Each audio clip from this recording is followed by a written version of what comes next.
Bonjour tout le monde, bienvenue sur les BRD Talk, le podcast qui parle d'entrepreneuriat et de parcours inspirants. Aujourd'hui, je suis très heureux de vous retrouver pour le tout premier épisode qui va être le début, j'espère, d'une longue série. C'est donc un podcast qui va se lancer mensuellement parlant. Vous allez pouvoir retrouver justement ces épisodes sur ma chaîne YouTube, mais également Spotify, Deezer et Apple Podcast. Donc beaucoup de plateformes pour que vous puissiez les écouter à votre rythme, où vous voulez et surtout quand vous voulez.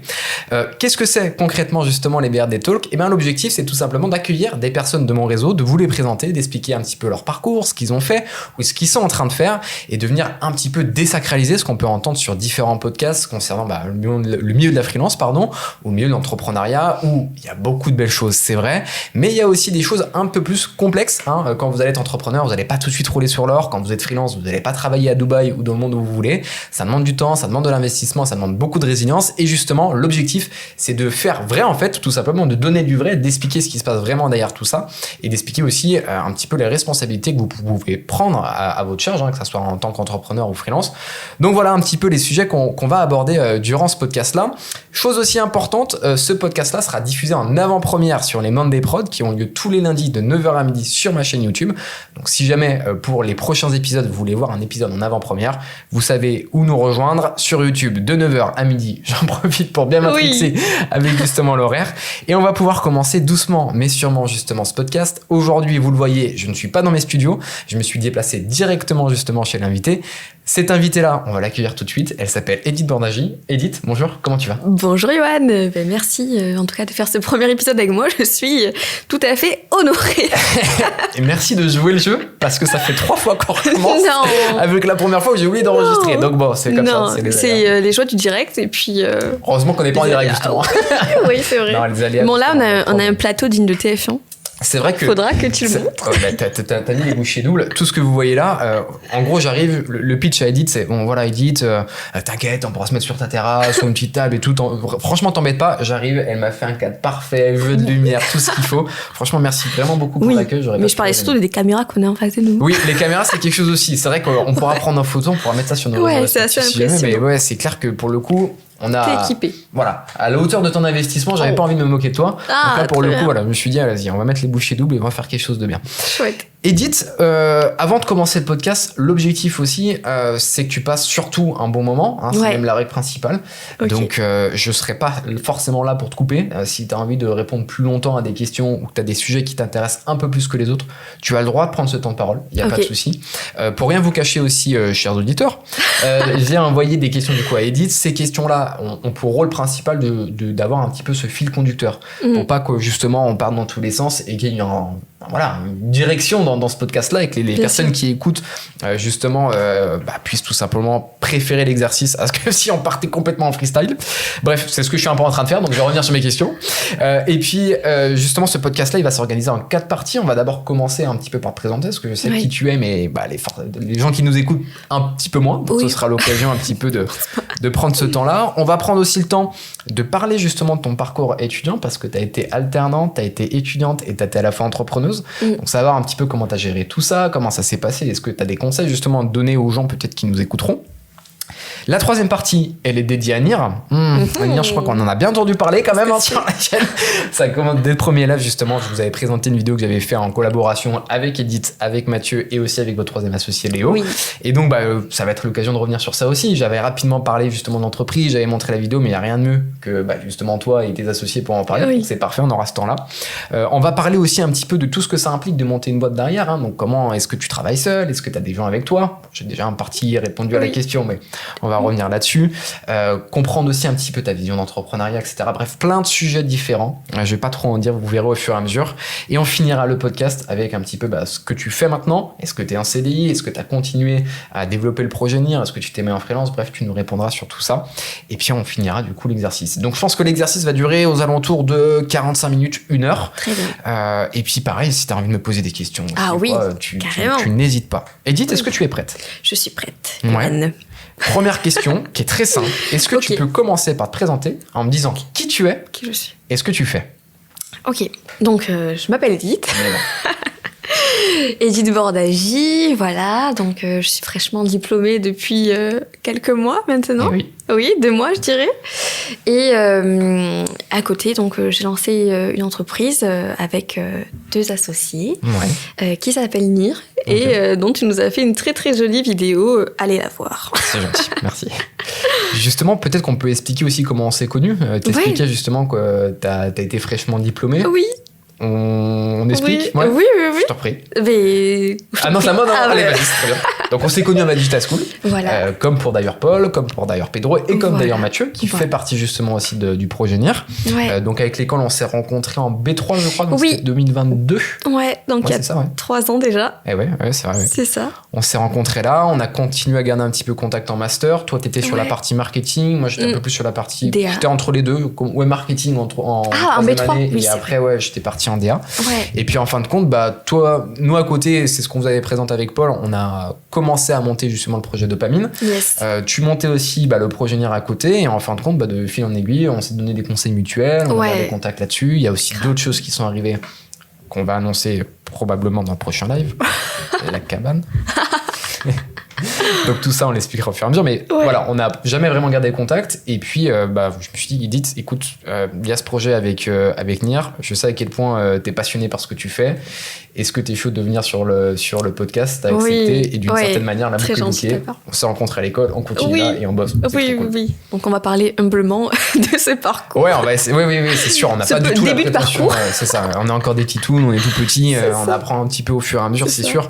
Mais c'est clair que je pense que c'est aussi intéressant d'avoir un petit peu le retour de gens qui se lancent, qui font sûrement plein d'erreurs, qui en feront plein d'autres à côté, mais comme tu dis, voilà. Et puis comme on a dit en off, c'est que nous au moins, enfin pas au moins, mais on s'est lancé et on peut peut-être aider ou en tout cas parler à des gens qui ont envie de se lancer. C'est ça. Et puis on n'est pas très très loin, mais on a commencé. Au-delà de ça aussi, je pense qu'on s'est tous lancés pour des bonnes raisons. On n'a pas eu ce truc de se dire on va se lancer pour gagner des 1000 et des 100 et on va devenir riche en 3 ans. Non.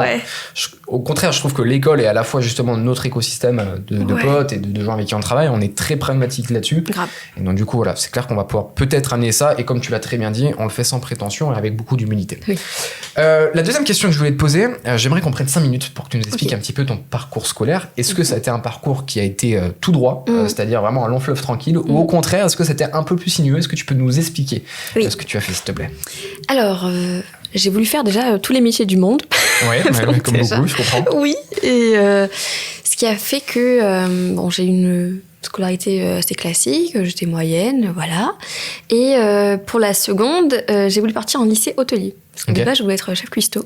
Voilà. Bon, même étoilé, bon, t'as compris. Ouais. Viser les étoiles. C'est ça, parce que j'aimais beaucoup cuisiner, etc. Au bout de 3 mois dans mon lycée hôtelier, j'ai su que ma voie n'était pas ici. Bien sûr. Donc, je suis revenue dans le général. Et donc, après, parcours assez classique aussi. Comme je te dis, j'ai voulu faire 1000 et un métiers, donc je ne savais pas vraiment où aller. Donc, je suis allée en ES, parcours ES. Enfin, avant ES, donc je sais plus ce que c'est aujourd'hui, mais pour expliquer, c'est économie sociale, tout ce qui est société, entreprise. Ouais. Voilà, et l'économie. Puis un petit peu de politique aussi, enfin de géopolitique dessus. C'est ça. Et justement, donc j'avais pris l'option, parce qu'on devait prendre une option, qui était sciences politiques.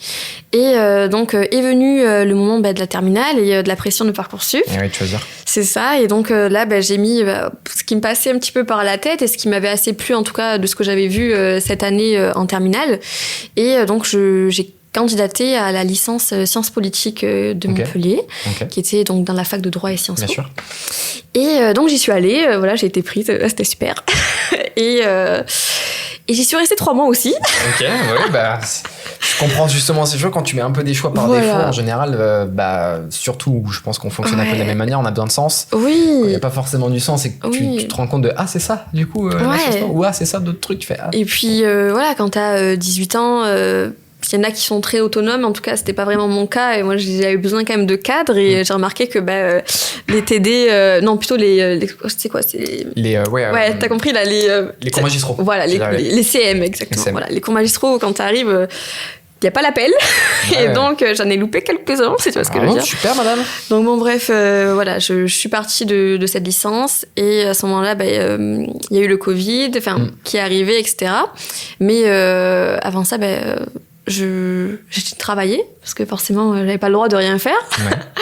Et tu travaillais dans quoi, du coup, sans vouloir être indiscret? Ouais, dans un EHPAD, une maison de retraite. Okay. Voilà, j'ai fait ASH, je faisais un peu le ménage, tout comme ça. Ouais. C'était super, parce que moi, j'aime beaucoup l'humain. Donc, oui, c'est ce que j'allais dire, dans le social. Et puis, en plus, ces métiers-là, c'est aussi une belle école de vie où c'est ça. Voilà, t'apprends aussi à servir un peu plus les autres. C'est ça. Et puis, tu vois, j'ai rencontré une dame qui avait toute sa tête. Et on avait quasiment... Bon, pas 100 ans, parce que ça faisait beaucoup, mais je crois 80 ans exactement d'écart. Ah ouais, wow. Genre, je crois qu'elle était née en 1921. Tu vois, c'était incroyable de lui parler avec elle. Et, elle n'avait pas connu pas la lumière, mais si, je crois. Je sais pas dire pas connu la lumière. Bah, peut-être pas connu l'électricité ou l'eau courante, ça c'est possible. Ouais. La lumière, peut-être.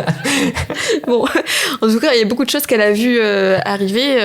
Bref, c'était hyper enrichissant. Quand t'as quasiment 100 ans d'expérience, c'est ça. C'est clair. Et ça te met aussi une claque sur quelle vie t'as envie d'avoir, de mener par rapport à eux, leur expérience, leur vie.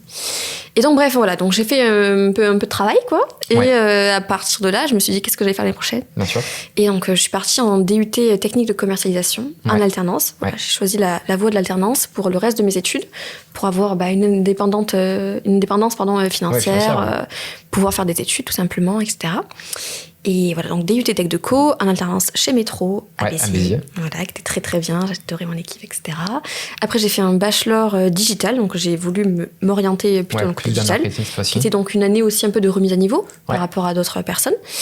Et donc, j'ai fait aussi en alternance donc, avec un indépendant dans le marketing, Arthur Tanto. Qu'on salue. Bonjour Arthur. Salut Arthur. Et après, donc, j'ai fini par un master expert marketing digital. Tout à fait. En alternance toujours chez EDF. Ouais, cette fois-ci une plus grosse entreprise. Donc parcours, alors on va revenir un petit peu sur EDF, mais en tout cas, ce qui est cool, c'est j'ai un peu un parcours similaire au tien. Tu vois, où pareil, j'ai fait de la restauration pendant quasiment 7 ans, j'ai un peu bougé partout, j'ai commencé à la plonge, je suis parti en salle, je fais un peu de cuisine, j'ai fait un BTS, bon bref, j'ai fait plein de choses. Et ce qui est cool avec ce parcours-là, en tout cas que tu as, c'est qu'il y a ce truc de... je suis conscient qu'à un moment donné, je sais pas ce que je veux faire, mais en attendant, je veux ne pas rien faire. Il faut que je travaille pour soit me prouver des choses. Moi, en tout cas, ça avait été mon cas. J'avais besoin de me prouver des trucs. Tu vois, la restauration, j'avais besoin de me cadrer. J'avais besoin de comprendre ce que c'était de travailler. J'avais besoin de m'entourer de gens qui étaient gros taffeurs et qui avaient l'habitude, justement, tu vois, de sortir des grosses semaines pour comprendre justement ce que ça pouvait impliquer. Et la valeur du travail. Exactement, tu vois. Et derrière tu sais, puis même après de tester toi aussi. Je sais que pendant ces 7 ans, moi, ça avait été un truc où je me jugeais en permanence. Comprendre où je pouvais aller pour me préparer à quelque chose qui je savais allait arriver à un moment donné, mais pas spécialement quand ou sous quelle forme. C'est ça, sous quelle forme. Et du coup, typiquement, aujourd'hui, je sais qu'enchaîner 75 heures dans une semaine parce que j'ai plein de tournages, je le ferai pas toutes les semaines, bien entendu, parce qu'à un moment donné, tu as la tâche, mais c'est pas un truc qui me fait peur ou c'est pas un truc que je vais découvrir parce qu'on a pris le temps de le faire, justement, quand on était plus jeune, tout ça. De te construire avec plein d'armes. Et puis à côté, tu vois d'autres parcours qui t'inspirent aussi, tu comprends qu'en fait, il n'y a pas qu'une seule voie possible, etc. Donc c'est pour ça que c'est cool qu'on prenne le temps d'expliquer un petit peu tout ça, parce que comme tu l'as dit, Parcoursup, c'est stressant, ça l'est encore beaucoup pour beaucoup de jeunes. À 18 ans, tu sais pas forcément ce que tu veux faire, et je vous rassure, même après 18 ans, 22, 23 ans, même pas sûr de vouloir tu sais jamais vraiment ce que tu vas faire au total. Et là, aujourd'hui, nous, ce qu'on fait, on le fait là. Est-ce qu'on le fera encore dans 10 ou 15 ans? Ça, je sais pas. Bien sûr. Et voilà. Et ces parcours-là, tout ça pour dire que voilà, la chose qu'on développe et qui est ultra important, c'est cette notion d'adaptabilité. Oui. D'être curieux, d'être résilient, de pas lâcher l'affaire et d'y aller. Donc, du coup, c'est génial. Par rapport, justement, t'as 2 alternances. Donc, ce qui est cool là aussi, c'est qu'il y a une forme d'adaptabilité. Donc, tu as commencé avec une petite TPE avec, du coup, Arthur Tanto. Avec Métro au début. Avec Métro. Donc, non, t'as commencé avec une belle boîte. Grosse boîte. Ensuite, t'as enchaîné, du coup, avec Arthur sur le monde marketing.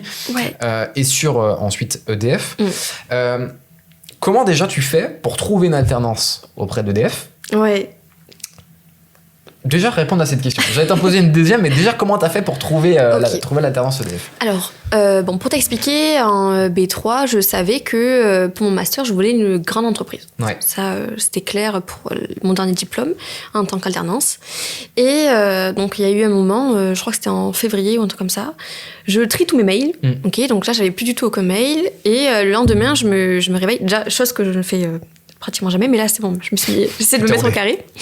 Donc chose que je fais pas, mais dans le lendemain je me réveille, je sais pas quelle heure c'était, et je vois un mail donc dans cette boîte vide, et c'était Welcome to the Jungle, chargé de projet marketing chez EDF. Et je sais pas si j'en avais reçu d'autres, mais j'avais l'impression de plus recevoir ce genre de mail. Et là je reçois un seul mail. mail, voilà, alternance chez EDF, master l'année prochaine. Là, je me suis dit, waouh, toujours. C'est aussi. La fille superficielle. Ouais. Superstitieuse. Superficielle, je sais pas. Mais non. Je dis aussi. Superstitieuse. Et donc, donc là, je me dis, waouh, et tout, c'est énorme. Surtout que EDF, je l'avais en tête, cette entreprise, depuis assez longtemps, parce que 5 ans auparavant, j'avais rencontré quelqu'un dans un Blablacar qui travaillait chez EDF, une belle place, mais bon, je saurais plus dire où. Oui, mais la rencontre est drôle, quoi. Voilà, et il m'avait vanté donc cette entreprise-là, c'est tout ce qui est EDF, et j'avais trouvé ça génial. Je me suis dit, j'aimerais bien un jour travailler chez EDF. Et donc là, je me dis, waouh. Donc ok, le jour J, hop, je fais mon CV, personnaliser EDF, les logos, les couleurs. Voilà, j'essaie de mettre un petit slogan avec Edith, il y aura pas d'électricité. Bref. Ah oui, d'accord. Faire des vannes et tout. Ah ouais. Bon, ça marche apparemment, mais. J'ai envie d'être chez vous quand même. Ouais. Et donc là, je postule. Et après, j'ai été rappelée. Ouais. Ah oui, autre chose avant. Je sais pas si je le dis maintenant. Donc, dans cette idée-là, donc, le master, je voulais une grande entreprise. Et je voulais également une école dans le top, dans le classement, quoi. Ok, donc je voulais partir dans une école de commerce.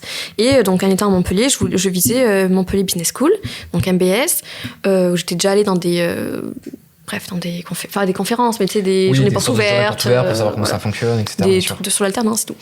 Et donc voilà, je visais cette école, j'avais été claire avec notre école en me disant j'aimerais bien aller l'année prochaine à MBS. Et donc voilà, donc il faut que je postule à cette entreprise EDF. Et j'ai pas de master encore pour l'année prochaine. Enfin, j'ai pas encore fait toutes les démarches. Donc, je demande à notre école actuelle, est-ce que je peux postuler en votre nom ? Bien sûr. Avec le master de l'année prochaine de marketing. Ils me disent, bon, ok, si tu veux, pas de souci, ok. Donc, je postule à EDF, à savoir que, je crois que le soir où j'ai postulé, ou le lendemain, je vais donc à MBS, où il y avait une espèce de petite conférence sur l'alternance. Ok. Mais, bon, après, voilà, ça va partir dans la superstition, mais c'est quand même fou. Ouais. Et donc là, je suis dans la conférence alternance, et il y a quelqu'un qui présente son alternance, et là, c'est une fille de EDF. Ok. Mais EDF Marseille, donc pas Montpellier. Ok, mais donc qui est ailleurs, mais voilà. En tout cas, qui a un parcours sur lequel tu arrives tout de suite à l'identifier. Voilà, c'est ça, alternance EDF. Et donc à la fin, je me dis, cette fille, faut que je lui parle, tu vois. Ouais. Et en plus, elle avait l'air accessible et tout, elle est trop gentille. Et je dis, voilà, j'ai vu cette alternance-là aujourd'hui, ok, regarde mon CV, qu'est-ce que tu en penses ? Est-ce que ça pourrait intéresser EDF ? Nanana. Et elle me dit, tu sais quoi, Edith, donne-moi ton numéro. Et je te jure, mais truc de fou, quoi. Et elle me dit, donne-moi ton numéro et je vais l'envoyer directement au service RH, ouais, on verra, quoi. C'est ça. Et je me dis, je crois que je connais des gens à Montpellier, parce que tout le monde se connaît pas. Enfin, on sait, il y a énormément d'employés. Et elle me dit, si tu veux, je l'envoie, quoi. Et je dis, ok. Et donc voilà, donc mon CV est passé par Welcome to the Jungle et passé en interne. Et donc voilà, donc j'ai fait. T'as eu 2 voix en plus. C'est ça. Putain, ouais, c'est cool. Ça montre que il y a forcément un petit peu de chance, parce qu'en effet, comme tu dis, il y a eu un petit peu de chance que la personne soit là au moment, etc. Mais moi, je suis d'accord avec toi, rien n'arrive par hasard. Et si ça devait arriver, c'est que ça devait arriver. Attends, le mail. Mais il y a aussi un truc t'as eu le culot d'aller la voir, de lui montrer, et derrière, avec la chat que tu as, avec la façon dans laquelle tu t'es présenté, elle s'est dit d'elle-même, vas-y, let's go. Oui, elle s'est dit, je prends pas trop de risques à la. Oui, elle lui montrer. C'est ça. Au pire, c'est un CV, soit c'est ça, soit pas prise. Donc putain, ok, là, donc ça part comme ça. Ouais, ça part comme ça, et donc voilà, je postule au nom de Magical School, etc. Et là, donc, passe le premier entretien, et on me dit, donc, l'école, c'est My Little School. Donc là, je dis, non, en fait, j'aimerais intégrer MBS, et je dis, j'ai rencontré une fille qui était chez vous, à l'école, etc. Et on me dit, en fait, là, ça fait 1 an ou 2, parce que cette fille était déjà là depuis 3-4 ans, je crois. D'accord. Enfin, tu vois, elle a fait toute son alternance. À une nouvelle réglementation. Exactement. Et là, on me dit, en fait, MBS, on les prend plus en alternance, parce qu'il y a, c'est en liste, des écoles de commerce qu'on ne prend plus parce que les frais de scolarité sont trop élevés. Trop important, ouais. Voilà, donc là je me dis, quel choix je fais ? Soit je fais le choix de MBS, soit je fais le choix de EDF. Et donc mon choix, il a été d'aller chez EDF à tout prix, et donc de rester dans l'école dans laquelle on était, My Digital School, et d'aller dans le master MBA Expert Marketing Digital. Et je regrette pas du tout ce choix. Ouais, on a passé une très belle année. Bon, je t'avais déjà fait ce retour à chaud parce que j'ai découvert... ça fait 2 fois qu'on retourne le podcast, pour être franc. Elle m'a raconté ça tout à l'heure et je l'avais découvert. Et là, je te refais encore le même retour. Ouais. Moi, un truc qui me bluffe, c'est... Parce que du coup, Edith, si ça te dérange pas de donner ton âge, t'as 23 ans, 24 ans. Ouais. Donc, au moment où tu fais la démarche de DF, t'as 22 ans. Oh, je sais pas. 22 ou 23. Ouais, bon, on est 22 ou 21. Je sais pas. Ah oui, peut-être 21. Putain, ouais. Bon, en tout cas, on est titoun, on est petit. 21, Et moi, ce que je trouve ouf, c'est qu'à cet âge-là, être capable déjà de garder son fil conducteur, de se dire mon objectif c'est d'aller à EDF. Mon objectif c'est grande boîte. C'est ça. Après je m'adapte en fonction de ce que je veux faire parce que je sais que j'ai suffisamment de capacité d'adaptation pour pouvoir faire soit du commerce, soit faire du marketing et j'ai envie d'y aller. Plutôt que de se dire en fait j'ai eu d'autres occasions ailleurs et cette sens de priorité je le trouve très respectable et voilà, bravo pour ça. Je te sauce un peu mais c'est important de le faire. Mais j'ai envie ça me fait penser à quelque chose que tu dis, tu vois, c'est que je me souviens en B3 et même en master, tu vois, en fait il y a tellement cette angoisse de trouver une alternance que les étudiants, on est prêt à accepter un petit peu la première alternance qui veut bien de nous. Parce qu'on a peur de ne pas en trouver une. Et ce qui est vrai, c'est que c'est très, très compliqué de trouver une alternance. Mais moi, j'avais cet objectif de grande boîte. Et je pense qu'il ne faut pas avoir peur d'avoir des objectifs parfois ambitieux et d'essayer déjà tout court de les réaliser et de mettre en place des moyens.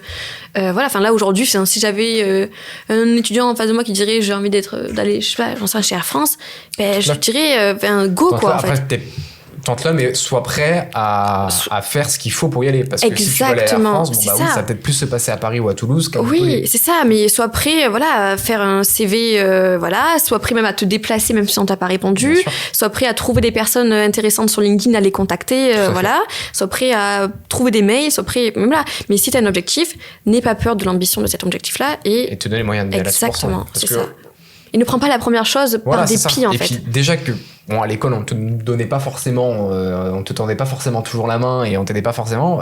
Plus tu avances dans les études, plus tu grandis, moins on va t'aider. Donc, comme tu dis, c'est à toi de provoquer, c'est à toi d'y aller. Et ton cap, et essaye de l'atteindre, en fait. Pourtant, mais en tout cas, je trouve que c'est déjà très fort d'avoir compris à cet âge-là, d'avoir compris à ce moment-là, et de te dire, non, l'objectif c'est ça, on y va, let's go. Donc, vraiment, franchement, bravo. Edith, l'autre question que je voulais te poser par rapport à EDF, donc t'as connu Métro, qui est aussi une grosse boîte. T'as connu aussi le travail avec Arthur Panto. Qu'est-ce que t'as appris justement entre bosser dans une TPE et bosser dans une grosse entreprise comme EDF? Pas forcément des différences en mode c'est mieux là ou mieux là. Il y a cette façon de travailler là, il y a cette façon de travailler là. Comment moi je l'ai perçu? C'est ça, parce que même si on disait ce que t'as préféré un ou l'autre, franchement non.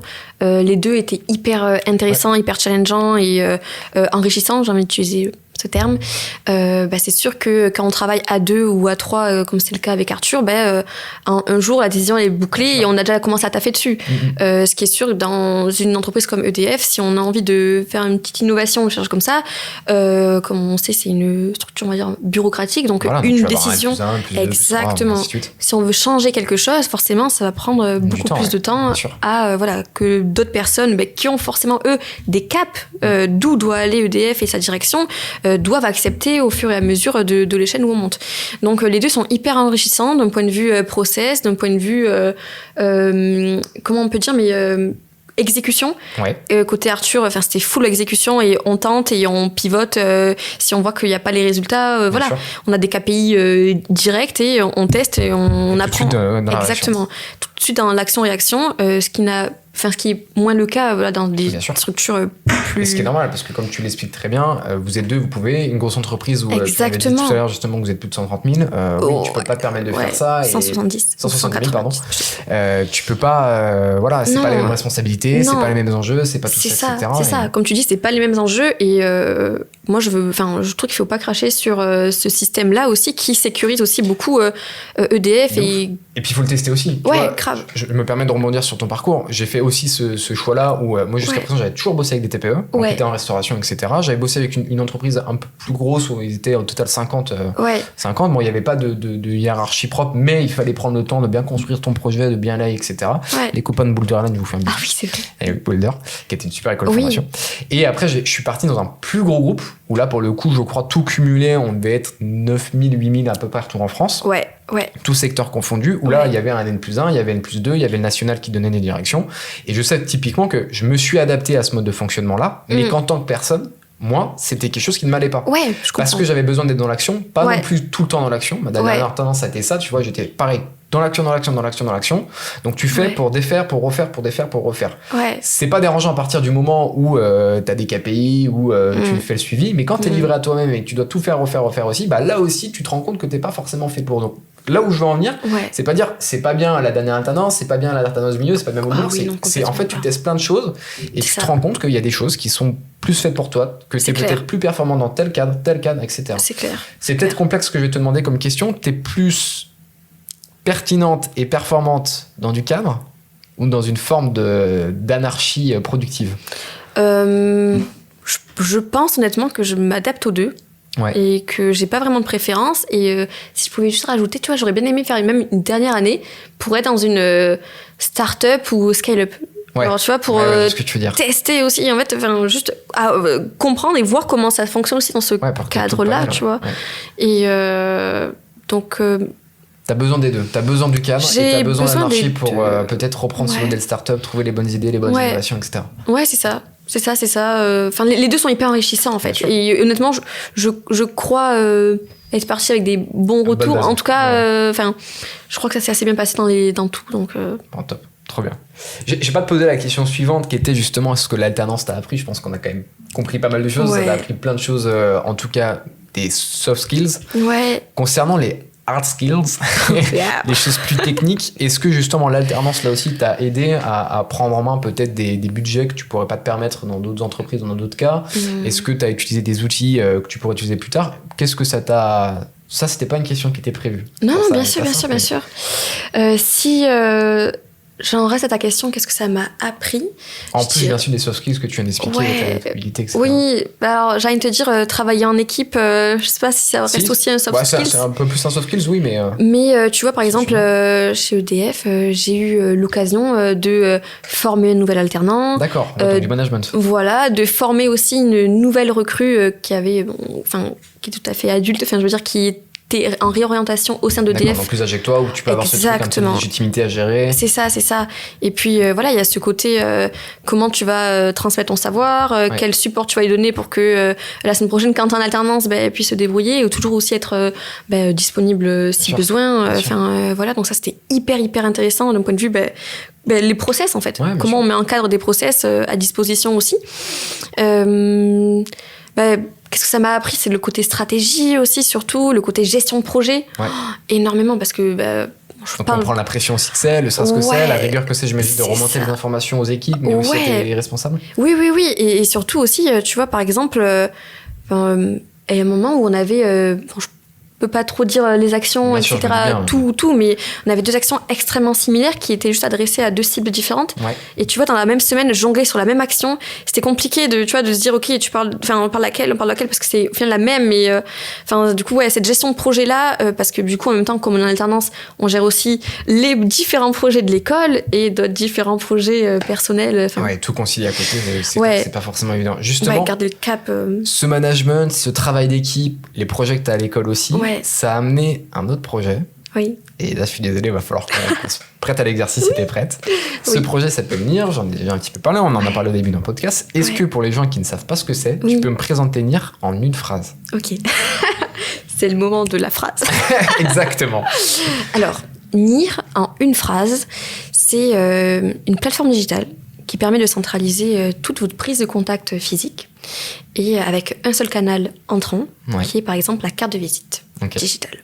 Ok. Est-ce que c'est assez clair pour toi? Est-ce que ça résume bien? C'est très très très bien. On aurait pu faire la vidéo en fait en une phrase. Je sais pas pourquoi on s'est fait chier à faire une minute. C'est clair.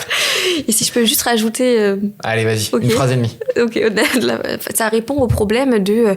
aujourd'hui, on a 1001 façons de transmettre ton contact et de le récupérer. Bien sûr. Mais c'est que 100% des retours des professionnels sont unanimes, c'est que on les perd tous. En tout cas, il n'y a pas une solution qui est vraiment fiable et stable. Bien sûr. Et donc, c'est pour ça, en fait, on va pas être concurrent de ces différentes façons de transmettre son contact, mais on va être l'agrégateur pour en avoir une qui te permet de perdre personne.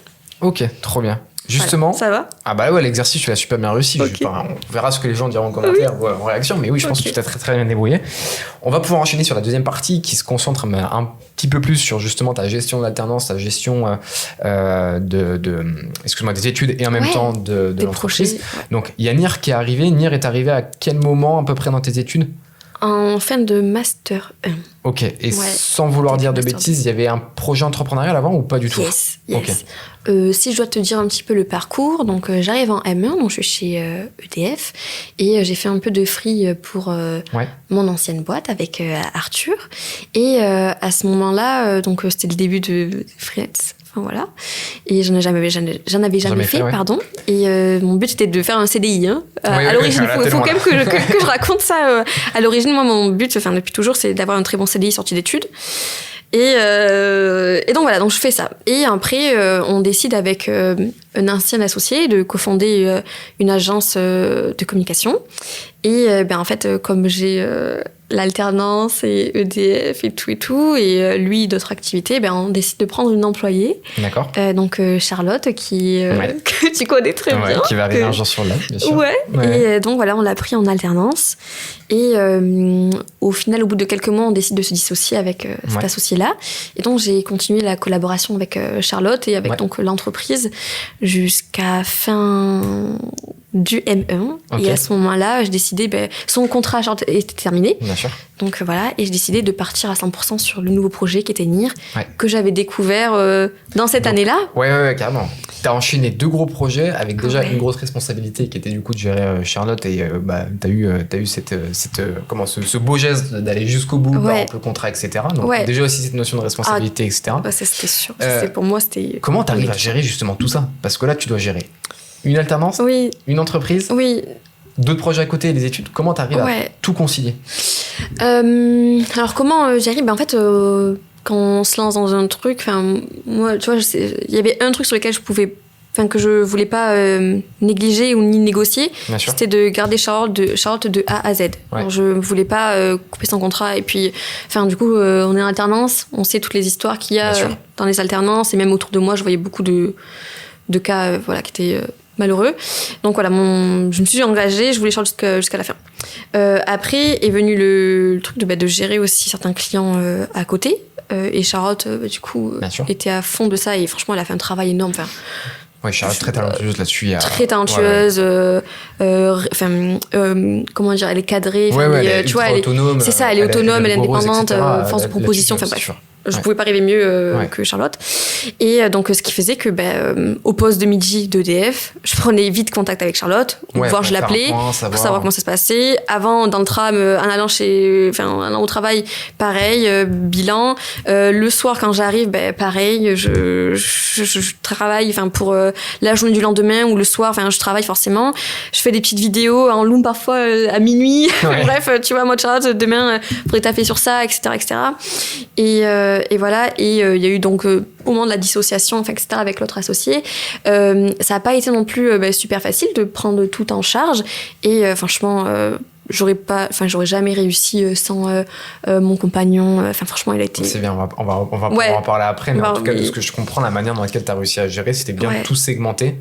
Et dès que tu avais un petit peu de temps, hop, tout de suite te caler là-dessus, tout en prioritisant justement chacune des choses. Ouais, c'est ça. Et en fait, de ne pas négliger une, voilà.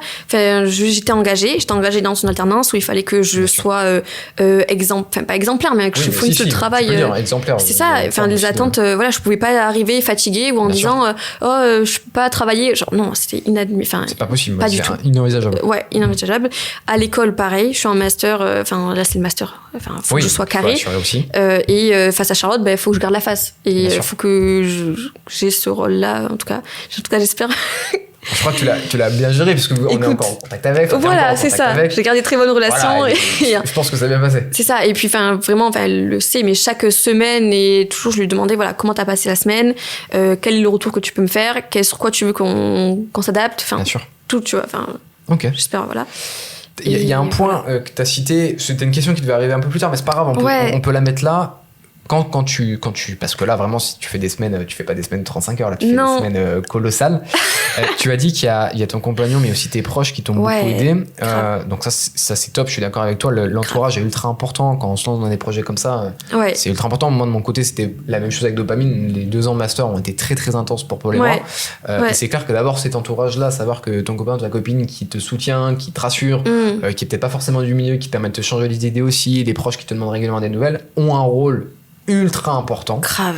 Et la question que je vais te poser, plutôt que de poser qu'est-ce qu'ils t'ont apporté, comment eux, justement, ça les a impactés, comment ils ont été capables d'assumer justement la chose et du coup, quels ont été un petit peu, qu'est-ce qu'ils t'ont apporté en plus, ça c'est la partie de la question.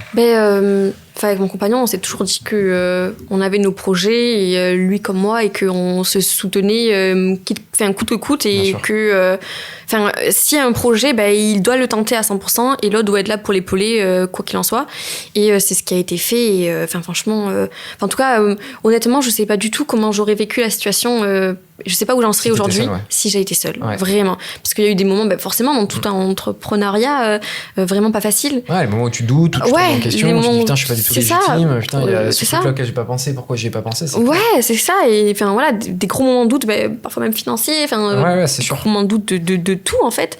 Et franchement, vraiment, je sais pas comment. Parfois, tu vois, j'arrivais à 18h, 18h30 parce que parfois, je devais finir une journée un peu plus tard, voire parfois même 19h. Il faut faire à manger ou faut manger. Du coup, c'est ça.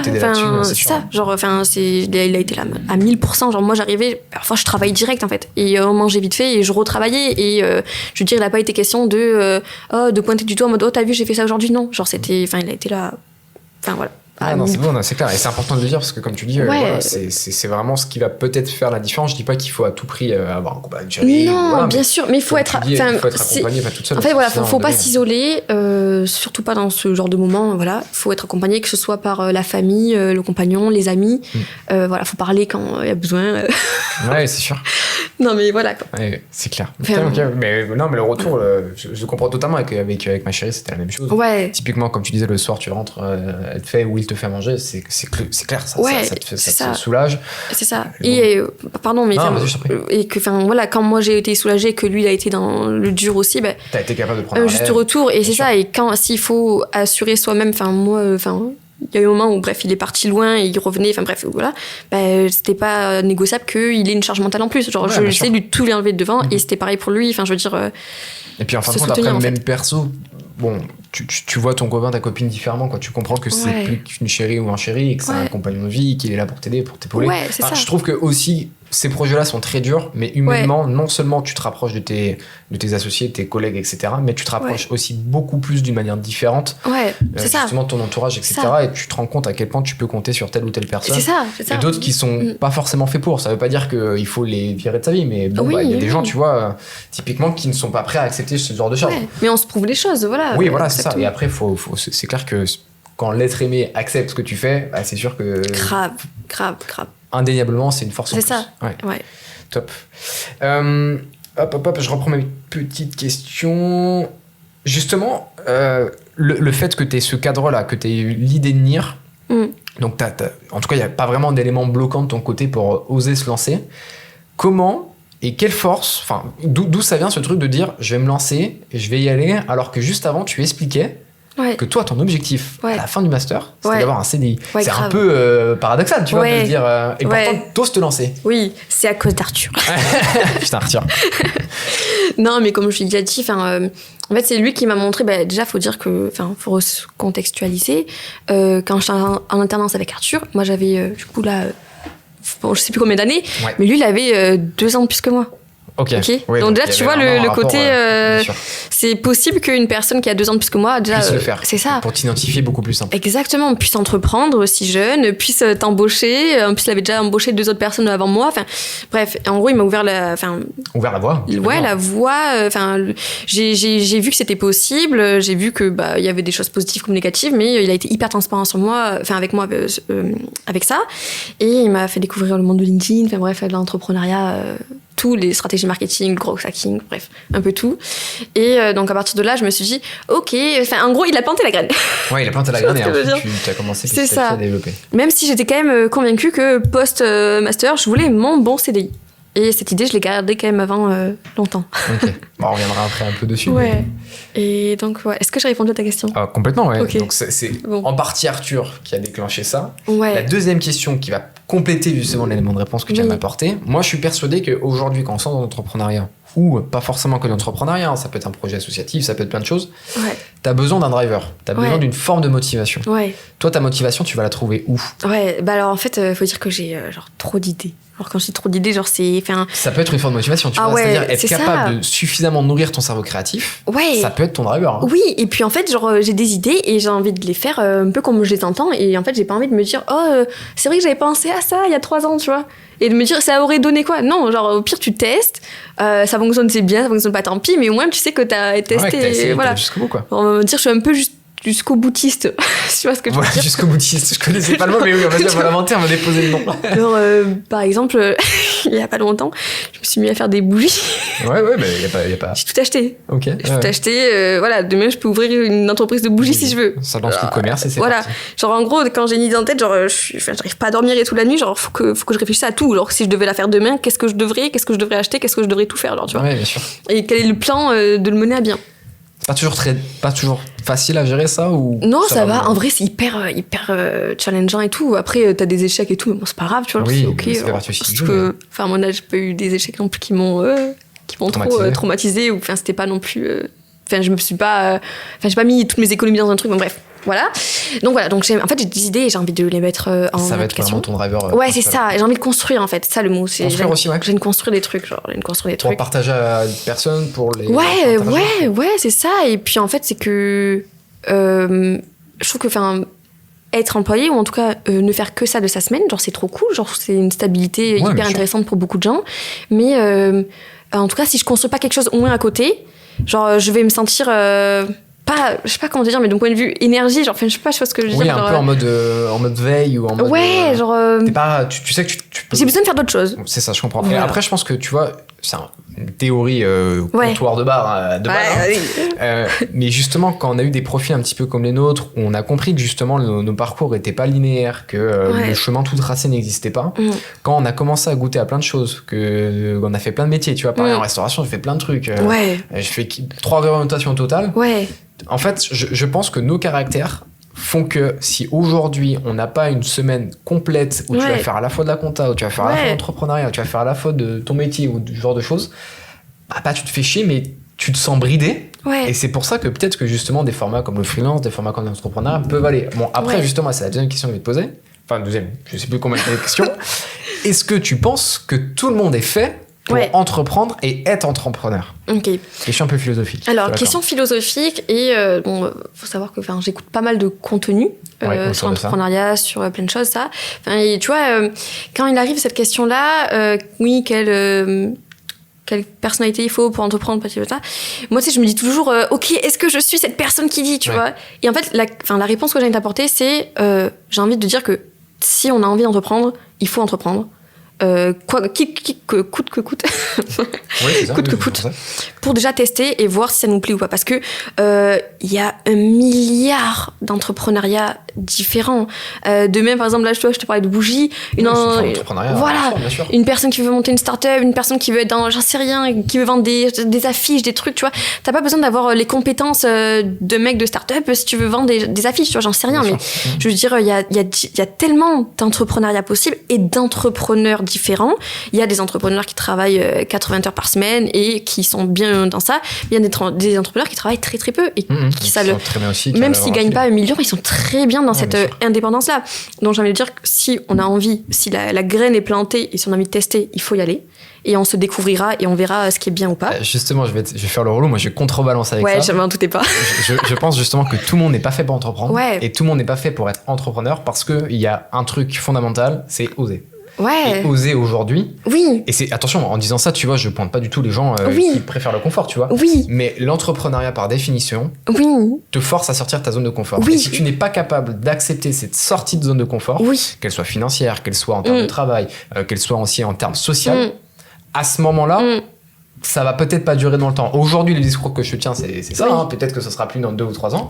En tout cas, de ce que j'ai compris avec les 2 ans, c'est qu'au début, quand tu commences, peu importe le projet, qu'il soit petit ou gros, il faut que tu fasses preuve d'énormément de résilience. Tu sais que tu as beaucoup travaillé sans forcément avoir un retour sur investissement. Et ça, quand t'es dedans, tu sais, c'est facile de dire, c'est bon, je me suis lancé. C'est bon, je l'ai fait. Mais après, tenir le truc dans le temps et y aller, etc., c'est là où justement je vais un peu plus contrebalancer, où c'est bien d'oser, c'est bien de se lancer, mais je pense aussi qu'il faut être un peu, tu vois, par moment, un peu con, tu vois, de se dire, je te jure, et des fois, avec Paul, on s'en regarde, on se fait putain, mais pourquoi on fait ça? Exactement, pourquoi tu mets autant d'énergie à ton truc là-dedans et que tu lâches pas, tu vois. Ouais. Et c'est pour ça que je dis que pour moi, tout le monde n'est peut-être pas fait pour être entrepreneur et entreprendre. Et inversement, pour contrebalancer ce que je viens de dire, le mec, il était des fois à vouloir rien lâcher, c'est pas aussi forcément une bonne chose, tu vois. Une personne qui est trop têtue, qui va trop dedans, tu vas commencer à faire des erreurs, des erreurs qui peuvent te coûter cher, tu vois. Ne pas avoir l'humilité de te dire, bon bah c'est bon, j'ai échoué, il faut que je fasse autre chose. Enfin voilà, il y a plein de choses où je suis d'accord avec toi et je suis content que tu me dises qu'il n'y a pas un profil type pour être entrepreneur, parce qu'il y a plein d'entrepreneuriats différents et il y a plein d'entrepreneurs différents. Oui. Mais je trouve aussi quand même que aujourd'hui tout le monde n'est pas fait pour entreprendre et tout le monde ne se rend pas forcément compte, moi y compris, la charge que c'est. Objection, votre honneur. Je vous écoute. Mais tu vois, je suis d'accord avec ton discours, je te rejoins. Mais tu vois, non, mais bon, je te rejoins, mais bon, là, je sais pas, voilà, peut-être qu'il y aura 100 personnes qui vont nous écouter au final, je sais pas. Mais j'ai envie de me dire que s'il y a une personne qui s'est jamais lancée et qui pourrait vouloir, en fait, j'ai pas envie qu'elle se dise, oh, est-ce que j'ai déjà osé dans ma vie? Tu veux pas qu'elle ait de remords. Ouais, j'ai pas envie qu'elle se dise, est-ce que moi je suis une personne qui ose, si elle a pas confiance en elle, cette personne-là, tu vois, je sais pas. En fait, si elle a envie. D'accord, je dis pas sérieux là. Je dis pas que il faut demain que elle lâche tout, que elle quitte son CDI si elle en a un, cette personne-là, et que elle aille à la rue et qu'elle teste, tu vois. Non, genre en France, on est super protégé. T'as compris, quand t'entreprends, on n'est pas non plus à la rue demain. Non, c'est sûr. T'as des moyens, voilà, de pas ouvrir une société d'un coup. C'est vrai. Tu peux ouvrir une auto-entreprise, tu peux tester à côté d'un truc et tout, te dire voilà, je teste juste 5 heures par semaine, je me tente le truc. Tu testes 1 mois, 2 mois, tu vois que ça te fait vibrer, t'as une continuité, tu continues, et tu vois que t'es pas aligné avec ça, et comme tu disais, t'as pas certaines fibres, voilà. Tu peux revenir en arrière sans t'arrêtes. de faire n'importe quoi. C'est ça, mais faut oser, faut tester. Moi je me dis, en France, on peut être entrepreneur facilement, faut tester. On voit ça nous plaît, c'est bien. On voit ça nous plaît pas, on arrête. Oui, je vois ce que tu veux dire. Tu hypothèques pas ta maison demain. Ouais, et puis je comprends aussi ce discours que tu as de ne pas avoir de remords, pas avoir de regrets, vouloir y aller. C'est ça. Après voilà, forcément, si t'as jamais rien fait et que demain tu me dis tu veux faire ChatGPT, voilà, il faudra passer par d'autres choses avant. Créer une boîte et au bout d'un an elle va faire des millions. Voilà, tu vois, voilà. Mark Zuckerberg, non. Voilà, forcément, c'est bien d'avoir une vision. Faut avoir sur terre et exactement. Et y aller étape par étape. Voilà. T'as très bien répondu, je trouve, à ce que c'était justement le monde de l'entrepreneuriat pour toi. Je pense que maintenant on va se concentrer un petit peu sur Nir, parce que mine de rien, ça fait déjà 45 minutes qu'on est ensemble. Ok, ça passe vite, dis donc. Quand j'enregistre et que j'ai le temps, je sais combien de temps on fait. La question que je vais te poser, donc Nir est arrivé, t'as expliqué que ça arrivait à partir de ta fin de première année de master, début d'année deuxième. Yes. T'as compris. L'objectif avec Nir, donc, c'est de réussir à proposer un service qui jusqu'à présent se faisait un petit peu à l'ancienne avec des cartes visite papier. Ouais. Où justement, tu sais que les cartes se perdent, etc. Toi, tu arrives avec cette idée de la carte NFC. Comment l'idée t'est arrivée? Ouais. Bon, j'ai répondu, j'allais dire qui est le porteur de projet. Mais bon, là, avec ma question, on a compris que c'était toi la porteuse de projet. Comment t'as eu l'idée de dire, je vais partir déjà dans les cartes de visite. Ouais. Et en plus, je vais innover avec de la NFC. Ouais. Alors, donc, comme on a expliqué avant, donc en M1, j'avais cette agence de communication. Et donc, forcément, je devais prospecter, rencontrer du monde. Et donc, forcément, j'avais ma carte de visite papier, que j'étais très fière d'avoir. Et en fait, j'ai remarqué, tu vois, genre, je rappelais des gens, je sais pas, 2 semaines après. Et j'avais vu que le feeling avait super bien accroché. Je vois que ça allait le faire, entre guillemets. Et je rappelle et je dis, voilà... pas eu de nouvelles, et on m'a dit déjà plusieurs fois, je suis désolée, je voulais vous rappeler et tout, mais j'ai perdu votre carte de visite papier. Ah ouais. Donc là je me suis dit waouh, alors non, j'ai fait le plus dur, et en fin de compte le moment de me rappeler, alors non, me perdez pas quoi.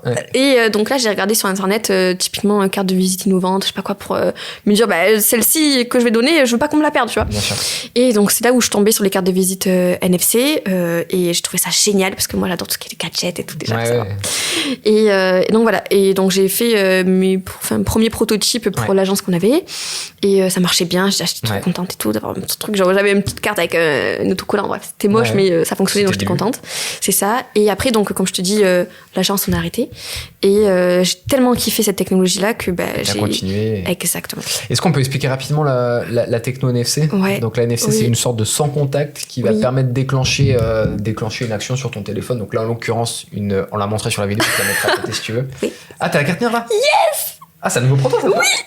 En live, exclu. Ah ouais, en live, c'est clair, Exclu en live, on n'a pas encore. Donc là, c'est une carte de visite que tu as collée sur ton téléphone. Yes. J'ai pas mon téléphone à côté, mais si je le pose sur le téléphone, ça déclenche du coup la chose. Voilà. Et si vous voulez voir comment le NFC fonctionne, vous avez une très belle vidéo de Yoann qui explique comment ça marche. Ok, génial. Putain, ouais, trop bien. Donc oui, donc en plus, vous êtes toujours en train d'innover. Oui, parce que moi, ma carte, je l'avais pas toujours sur moi. Oui, donc, donc en fait, ce que je trouve aussi intéressant, c'est que du coup, l'idée vient d'un besoin que tu as été capable d'identifier. Ouais. Et tu continues justement de chercher l'innovation. C'est ça, et creuser le besoin pour les fonctionnalités qui arrivent, ça répond. Est-ce que justement, tu te sens pas plus légitime de vendre un produit à quelqu'un que toi tu l'utilises déjà, ou au contraire, t'en as rien à foutre? Ah non, t'as raison. Mais complètement. Et puis, tu sais, il y a des entrepreneurs qui disent si toi-même, tu n'utilises pas ton produit ou t'arrives pas à le vendre... Ouais, en termes de crédibilité, c'est ça. C'est aussi pour ça qu'on fait ce podcast, tu vois. Oui. Là, bon, typiquement, quelques petites erreurs, ça me permet déjà de m'exercer, de les faire avec les clients. Oui. Et puis surtout dire, en fait, les gars, non seulement le produit, on vous le vend, mais en plus, on le teste. Et en plus, en le testant, on l'utilise au quotidien pour pouvoir le faire progresser et juste, en fait, être plus pertinent derrière. Exactement, je suis d'accord avec toi. Ouais, c'est super important ça, donc c'est cool que tu aies montré ça. Oui. Vraiment, c'est cool. Ce projet-là, t'es toute seule, t'es accompagnée, comment t'as commencé? Est-ce que t'as commencé toute seule et après tu te dis non, vas-y, moi c'est bon, maintenant je suis tout seul? Oui. Et personne ne rentrera, ou est-ce que tu t'es dit non, l'objectif c'est de tout de suite m'accompagner et de voir au fur et à mesure? Alors je suis accompagnée de nos super équipes, voilà, Léo sur la partie dev et Mathieu sur la partie DA. Mathieu qu'on a vu ensemble la semaine dernière sur le live au passage. C'est ça. Et alors comment ça s'est passé? Donc comme je te dis, fin d'année M1, donc je suis là, hop, je veux partir sur ça, c'est sûr et certain, ok. Je fais mes premiers petits prototypes que j'arrive à faire de moi de A à Z. Le rendu est commercialisable, donc c'est un prototype mais tout à fait fonctionnel, etc. Je vais dans des pitchs et tout, j'arrive à en vendre, etc. Donc là, je vois que première preuve de marché, tu vois ce que je veux dire. Moi, j'avais aucun site, j'avais rien. En fait, déjà, juste en allant voir les gens, etc., en leur posant la question, tout de suite testé le marché, t'as vu qu'il y avait de la demande. C'est ça, j'avais rien du tout. Et voilà, j'ai réussi à en vendre. Donc déjà, je me suis dit, ok, c'est un premier check. Genre, ok, tu peux aller plus loin. Et donc de là, mon idée, au fur et à mesure, c'est vraiment étoffée et affûtée. Je savais la vision de NIR. Je voulais développer donc une plateforme en relation avec cette carte-là, avoir des données de ça. Donc je me suis dit, je suis pas développeuse, donc il faut que je trouve quelqu'un de qualifié, etc. Donc sur le coup, j'avais trouvé. En fait, c'était un petit peu compliqué. J'en ai eu plusieurs. Et au final. En fait, j'ai rencontré Léo sur un serveur Discord de fondateur de SaaS, parce que du coup, une plateforme en ligne... c'est un SaaS. Voilà, c'est un SaaS, Software as a Service. Très bien vulgarisé, c'est parfait. Ouais, voilà, donc en gros, une plateforme sur Internet, quoi, un logiciel. Et donc là, Léo m'a paru hyper compétent. Il avait déjà taffé un peu sur un projet NFC, etc. Et là, je me suis dit, mais waouh, c'est génial et tout. Je lui présente le projet, la vision, je lui dis que du coup, j'ai réussi à en vendre. Enfin, tu vois, c'est ça aussi qui est important quand on va chercher quelqu'un. C'est est-ce qu'il y a déjà une petite traction? Est-ce que tu as réussi une preuve et tout avant de te lancer à coder pendant des mois? Et du coup, il est hypé. Il me dit, je suis OK et tout, Et après, au début, on fait cet appel-là rien que de fit. Est-ce que déjà on est compatible? C'est ça. Est-ce qu'on s'entend bien? Est-ce que voilà, il est cool et tout, carrément, il check tout. Enfin bref, il me paraît hyper compétent. Bref, il a taffé pour des très belles boîtes, etc.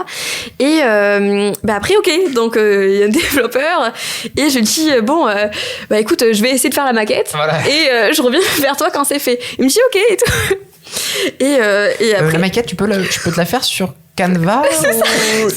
Ah non, Edith, non. Et en fait là, donc je parlais beaucoup avec Mathieu, voilà, et il m'a dit, écoute Edith, c'est pas contre toi, mais si tu veux, je peux t'aider sur la maquette. Je sais pas à quoi elle va ressembler ta maquette, mais si tu veux, je peux t'aider. Vous l'avez déjà je me permets de te couper parce que vous l'avez déjà un petit peu vu sur le live. Mathieu est une personne extrêmement passionnée par ce qu'il fait, extrêmement rigoureuse, talentueuse. Et en plus, il a un amour pour Figma qui est presque inquiétant. Donc je le vois tellement te dire non, Edith, tu peux pas faire ça en fait. À un moment donné, tes components, ils doivent être bien rangés. Parce que moi vraiment, je comptais le faire sur Canva, quoi. Alors, no joke. Et du coup, Mathieu me dit, ok, voilà, si tu veux, je peux t'aider. Et là, j'ai dit, c'est génial et tout. Donc, je reviens, on fait un autre appel avec Léo, là où on avait encore rien établi. J'ai dit, écoute, c'est le meilleur DA du monde dans l'équipe et tout, qui est prêt à faire une maquette et tout. Je dis, est-ce que ça te chauffe? Et bien, on fait un appel à 3, on voit si ça fit et tout. Ça peut fitter avec les 3. C'est ça. Et vraiment, je lui parle Mathieu, comme je pense tout de lui et tout. Et il est chauffé aussi.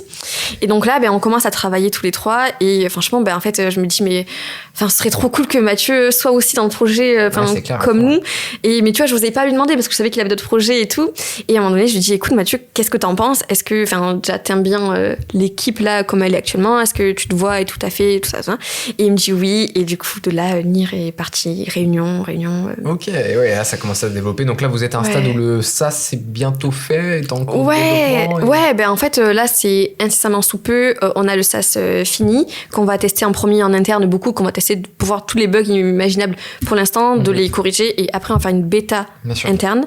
Et après, commercialisable. Donc, d'ici fin 25, c'est sûr. Ok, bon, c'est cool. Putain, vous avancez bien. Tu vois, alors, je me permets aussi de revenir sur tout ça. Il y a un truc qui est très bien, c'est que déjà, je trouve que être capable de faire preuve d'humilité et de dire, je suis pas capable de le faire. Ou je peux le faire, mais j'ai mal le faire. Oui, et s'entourer de meilleurs que soi, en fait. T'as raison, à un moment donné, la maquette, elle va peut-être prendre vie visuellement parlant. Mais en attendant, dans le dev, il a besoin de savoir précisément les placements, il a besoin de savoir les variations, etc. Donc, si t'as pas le logiciel adapté, c'est déjà compliqué. Le design system et tout. Exactement, le design system que tu vas avoir derrière.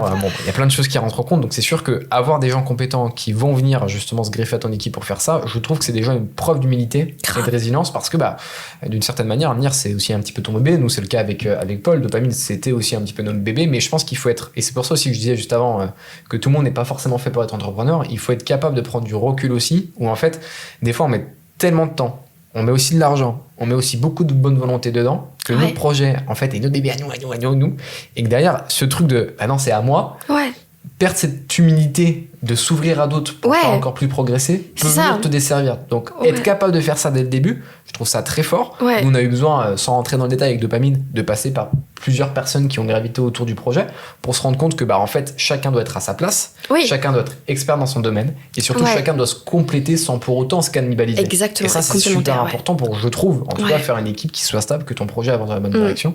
Je suis très heureux d'entendre ça, parce que là, l'équipe que tu as, c'est vrai, pour avoir rencontré un petit peu Léo et connaître très bien Mathieu, c'est vrai que là, t'as une sacrée équipe d'Avengers. Putain, c'est clair. Pas te mettre une pression Edith, mais... je l'ai.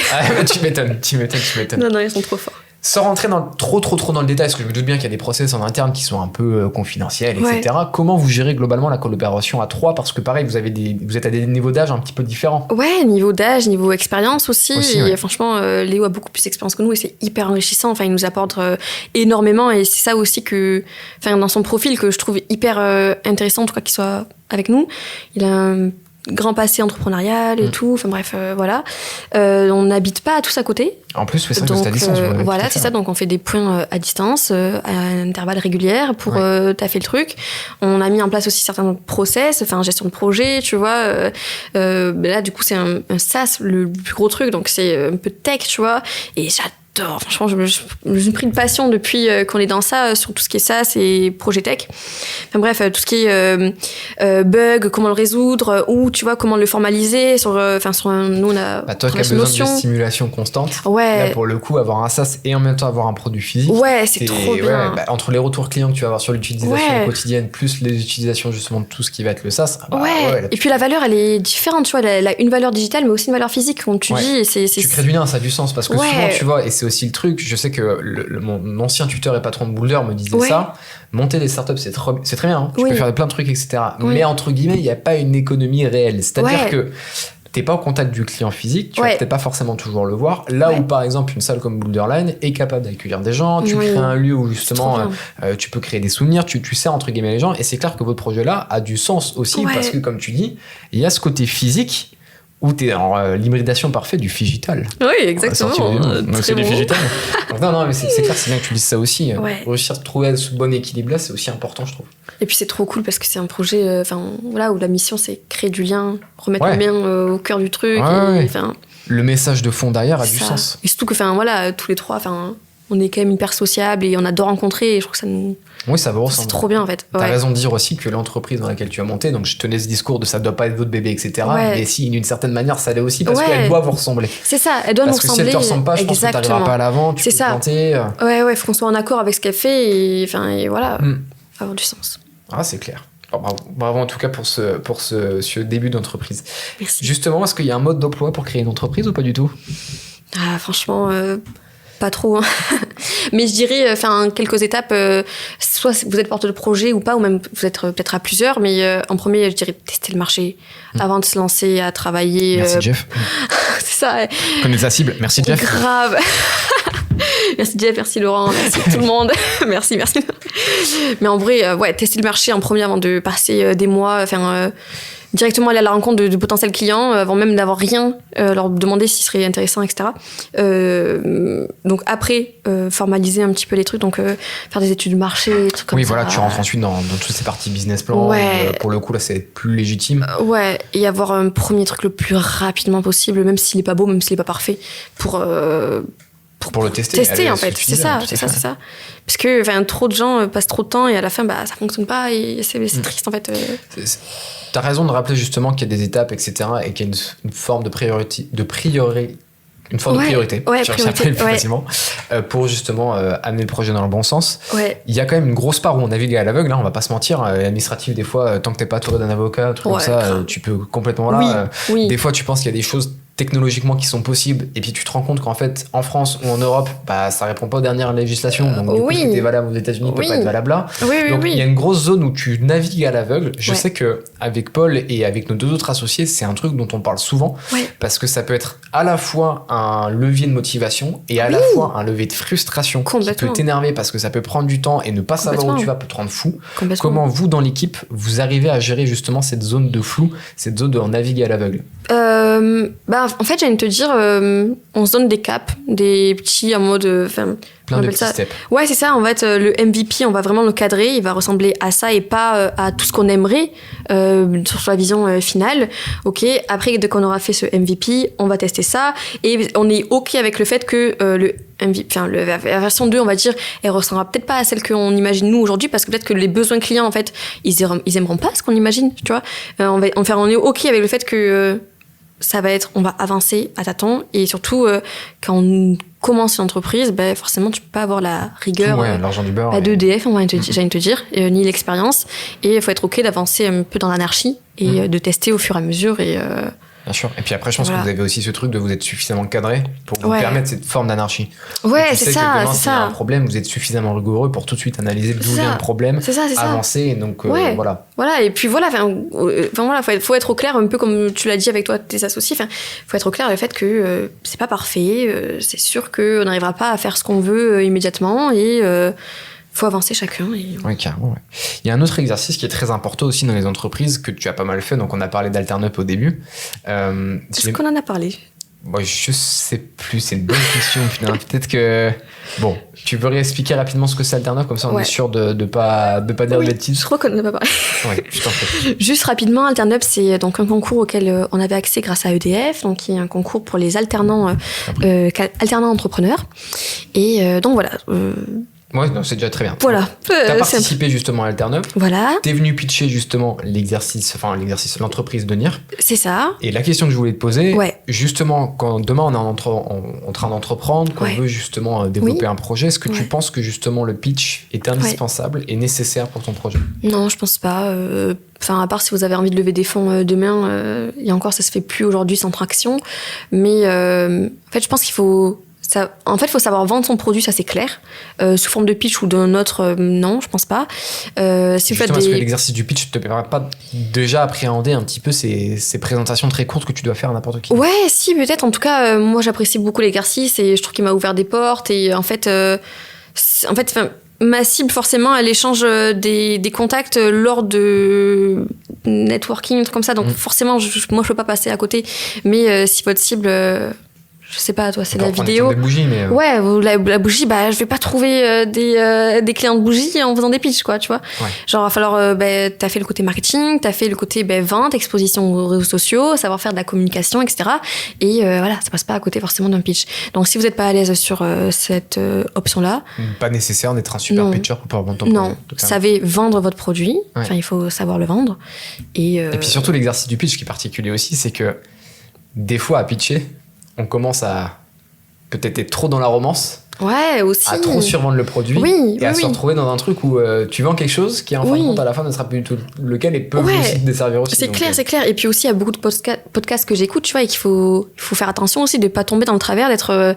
un entrepreneur pitcher ouais. et d'être un entrepreneur de concours. Et tu vois, aller chercher juste les gains de 5 000 €, j'en sais rien. Et en fin de compte, jamais avancer. Exactement. Genre, le seul gain que tu dois aller chercher, c'est le CA dans ton entreprise. Ouais. Et le concours, il faut y aller avec une idée, un objectif. Ok, peut-être c'était une petite validation où ça t'apporte d'autres choses, un réseau, etc. Mais le premier objectif à avoir, c'est rentrer du CA dans ta boîte. Comme tu as très bien dit, c'est pas une finalité, c'est un petit truc à côté qui peut te permettre justement d'en apprendre plus sur ton entreprise. Ouais, c'est ça. Et nous, on sait pourquoi on l'a fait et avec des raisons bien précises et on va pas enchaîner concours après concours.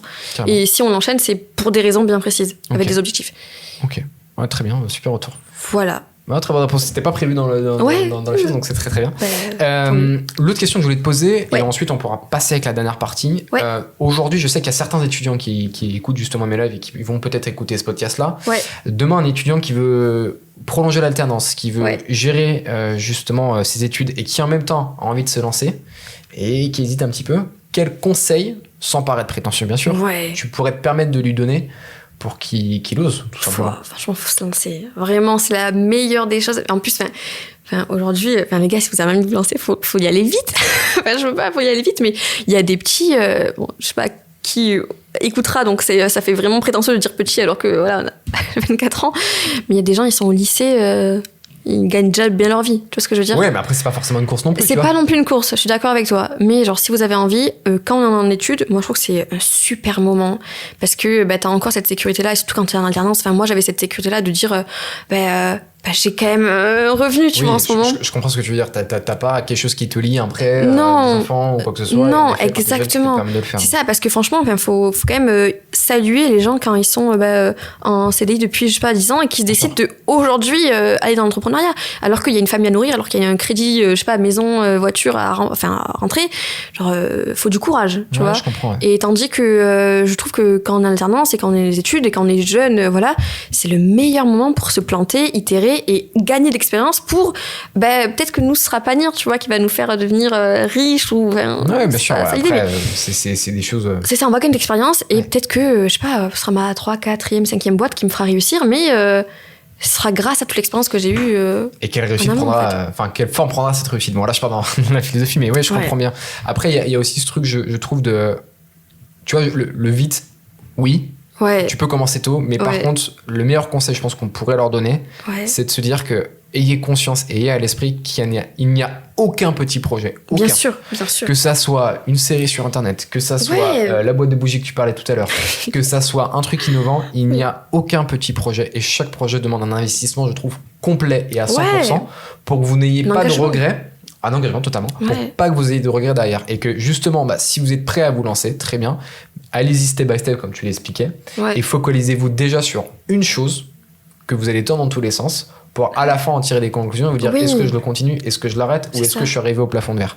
Et après, comme tu dis, tu vas peut-être monter une 2e boîte, une 3e boîte, une 4e boîte, une 5e boîte.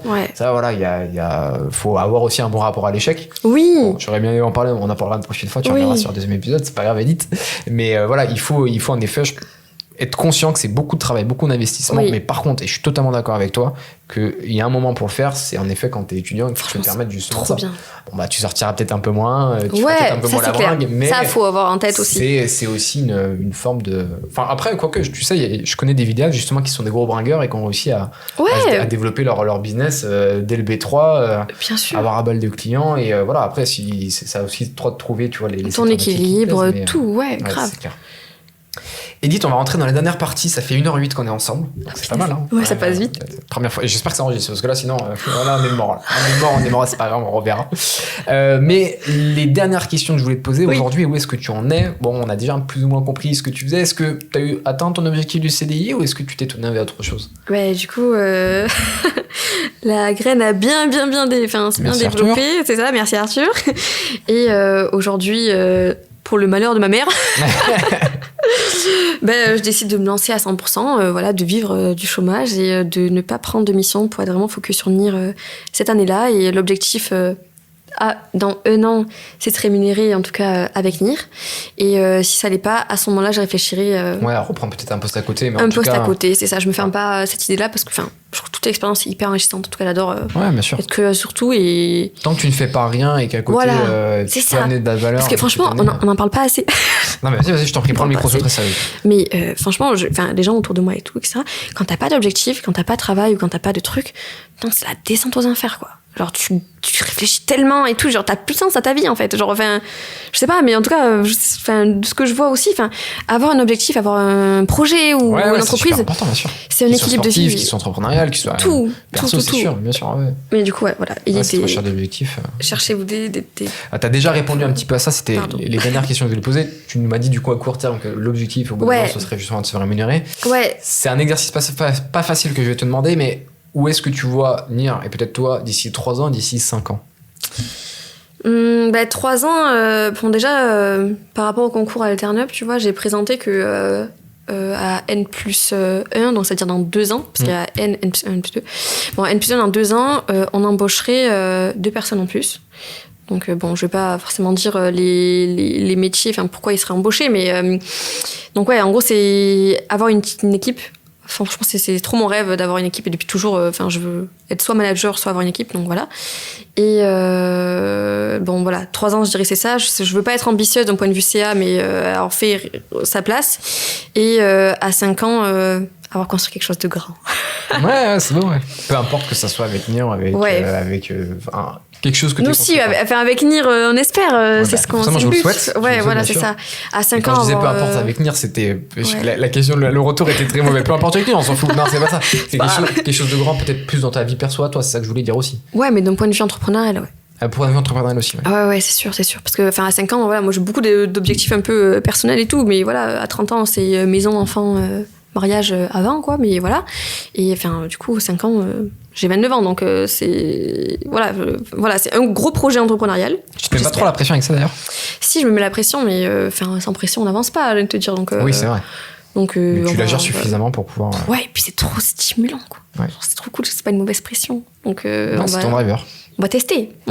Et puis voilà, si c'est pas l'entrepreneuriat, j'espère que j'aurai un très bon poste quelque part. Ouais, mais voilà, tu restes épanoui. Du coup, c'était ma question. Qu'est-ce que je peux te souhaiter? J'ai l'impression que justement, ce que je peux te souhaiter de mieux, c'est de continuer d'être épanoui, trouver du sens dans ce que tu fais. Construire quelque chose de grand.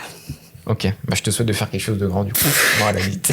C'est dit, c'est fait, c'est enregistré en 4K et en audio, c'est parfait. Très humble. Très humble. L'humilité à 100%, c'est parfait. Edith, est-ce que tu veux le dernier mot de la fin peut-être? Merci, Johan. Merci. Construire quelque chose de grand. On verra. J'en suis sûre. En tout cas, comme toi, comme les gens qui nous entourent, on a envie de construire et je suis sûre qu'on va faire de belles choses et j'ai hâte de faire d'autres podcasts peut-être dans 1 an, 2 ans. Ouais, c'est clair, avec d'autres personnes. Tu reviens quand tu veux. L'exercice, en tout cas, je me suis un peu chié au début, je suis encore désolé. Non, mais pas en du tout tout. cas, pour le coup, l'exercice, je trouve que tu as très très bien réussi. Ça fait 1h12, tu vois qu'on tient. Ça va, t'as pas été trop stressé, ça a pas été trop long pour toi? Non, pas du tout. Et puis voilà, tous les sujets auxquels que t'as travaillé, ils sont hyper intéressants et on peut en parler des heures. Donc, c'est clair. On peut tenir 4 une journée, un live d'une journée. Ouais, c'est clair. Non, mais ouais. Bon, cool. Merci beaucoup en tout cas Edith d'avoir été notre première invitée. Ça m'a fait extrêmement plaisir justement d'avoir pu venir dans Super Plateau Télé parce que là t'as un plateau télé clairement. T'as très bien répondu aux questions, il n'y a aucun souci sur ça. Je le rappelle, le podcast les amis disponible sur YouTube, sur Spotify, sur Apple Podcasts et également sur Deezer. Et si vous voulez le voir en avant-première, il vous suffit de venir sur les Mondes des Prods tous les lundis de 9h à midi où justement on va parler un petit peu du monde de la vidéo. Je fais aussi intervenir certaines personnes et là en l'occurrence pour le dernier vendredi de mois ce sera ce podcast là. Merci beaucoup de l'avoir écouté. N'hésitez pas à nous le faire savoir en mettant un petit like sur les réseaux sociaux. Commentaires. Les 5 étoiles sur Spotify. Les commentaires si vous avez des questions à poser à Edith. Je sais que Edith de toute façon regardera. Oui, ou à toi, à nous. Dire si vous avez des. Voilà, c'est ça. Tu vois une réponse, tu peux y aller, Edith. Tu peux répondre. Tu sais que c'est aussi ton podcast, donc il n'y a aucun souci. Et puis voilà, merci beaucoup de tous nous avoir écoutés. On se dit au mois prochain, du coup, pour un nouvel invité. Yes. Et ciao tout le monde. Merci.